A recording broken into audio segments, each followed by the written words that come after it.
So I grew up in Washington, D.C. I felt like I was a kid that was kind of lost in just the environment that I was in. I was bullied when I was a kid, and I ended up getting shot in my spinal cord and in my right shoulder with a shotgun right before my 11th birthday. And I felt like for most kids that would have been an experience that would have broken them. I think for me, the journey of healing through post-traumatic stress, but had it not been for that experience, I don't think I would be where I am today. When I got to Boys Town, I was 16.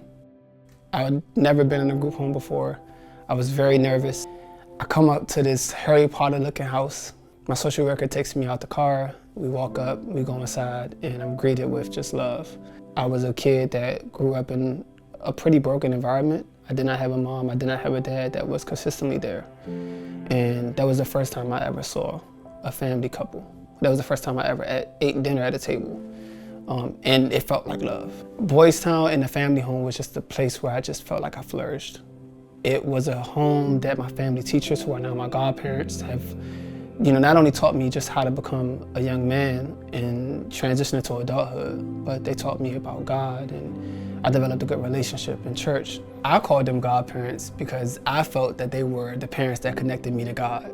That's literally why I called them godparents. It went from that to literally, I'm calling you all parents because you all are literally the only parents that I have in my life. Thankfully, Boys Town gave me a scholarship to go to school. I got my undergraduate degree in psychology.